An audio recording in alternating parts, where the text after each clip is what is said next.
Hi friends, నేను మీ Devi Shekhar. Welcome back to my channel. ఈరోజు మన ఛానల్లో మన సబ్స్క్రైబర్స్లో ఒకరైన శ్రవంతి గారు చికెన్ పులావ్ రెసిపీని అడిగారండి.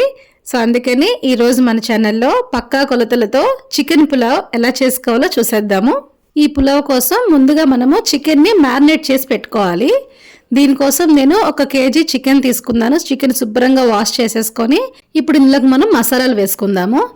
1 స్పూన్ ఉప్పు, 1/2 టీ స్పూన్ పసుపు, 2 టేబుల్ స్పూన్ల కారము, 1/2 టేబుల్ స్పూన్ జీలకర్ర పొడి, 1 టేబుల్ స్పూన్ ధనియాల పొడి, 1/2 టేబుల్ స్పూన్ వరకు గరం మసాలా వేసుకోవాలి.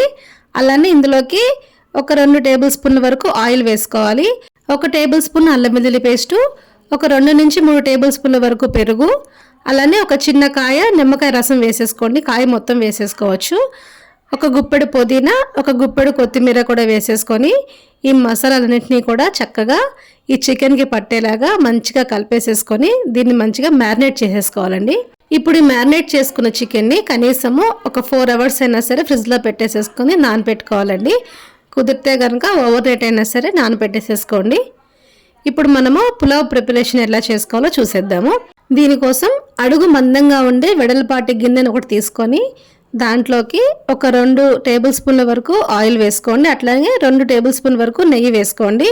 నెయ్యి ఫ్లేవర్ పులావ్కి చాలా బాగుంటుంది. ఇప్పుడు ఇందులోకి మనము హోల్ బిర్యానీ మసాలా వేసుకోవాలి. ఇవి వేసేసుకొని ఇవి కొంచెం వేగిన తర్వాత ఇందులోకి 1 పెద్ద ఉల్లిపాయని ఇట్లా పొడవుగా చిలికలుగా వేసుకోవాలి. కొంచెం సాల్ట్ వేసుకొని మగ్గిస్తే ఉల్లిపాయ త్వరగా మగ్గిపోతుంది.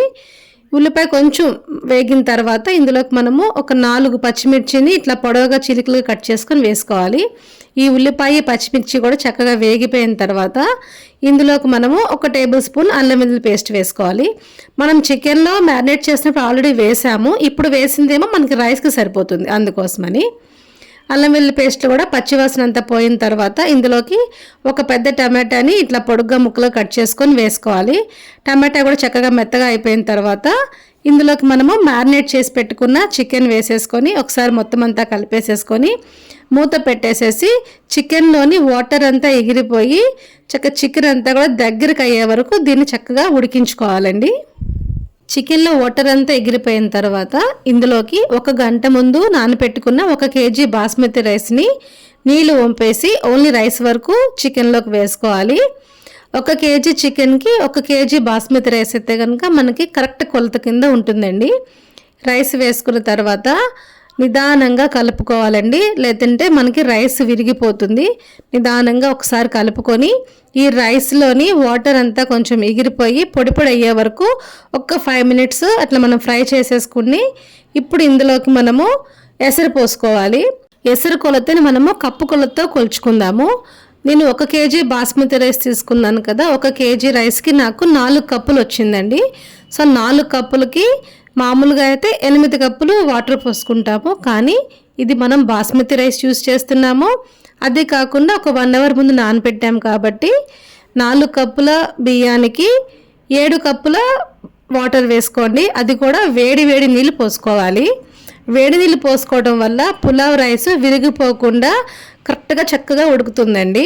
ఇప్పుడు ఎసరులోకి మనము ఇంకొక గుప్పెడు కొత్తిమీర, 1 గుప్పెడు పుదీనా కూడా వేసుకొని రైస్ ఉడకడానికి సరిపడా సాల్ట్ వేసుకోవాలి. మనం ఇందాక మ్యారినేట్ చేసుకున్నప్పుడు చికెన్కి సరిపడా సాల్ట్ వేసాము.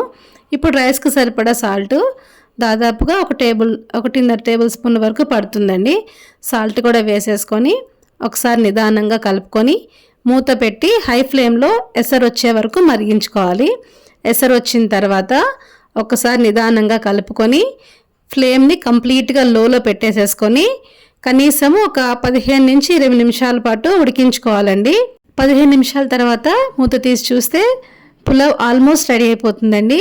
ఈ స్టేజ్లో పులావ్ అంచులో ఏమిటంతా కూడా ఇంకొక టేబుల్ స్పూన్ నెయ్యి వేసుకొని మళ్ళీ మూత పెట్టేసేసి 5 మినిట్స్ ఉడికించుకున్నాం అనుకోండి, మన ఎంతో టేస్టీగా ఉండే గుమగుమలాడే చికెన్ పులావ్ అయితే రెడీ అయిపోతుందండి. వేడివేడిగా ఉన్నప్పుడే దీన్ని ప్లేట్లోకి సర్వ్ చేసేసుకొని ఆనియన్ కుకుంబర్ రైతాతో తీసుకుంటే ఎంతో టేస్టీగా సూపర్ ఉంటుందండి. మరి ఈ చికెన్ పులావ్ రెసిపీ మీకు నచ్చిందండి? అయితే మీరు ట్రై చేసి మీకు ఎలా కుదిరిందో కామెంట్స్ అయితే షేర్ చేయండి. ఈ వీడియో మీకు నచ్చినట్లయితే లైక్ చేయండి and me friends and family మెంబర్స్కి షేర్ చేయండి. మరిన్ని హెల్దీ అండ్ టేస్టీ రెసిపీస్ కోసం నా ఛానల్ అయితే సబ్స్క్రైబ్ చేసుకోండి. Thank you.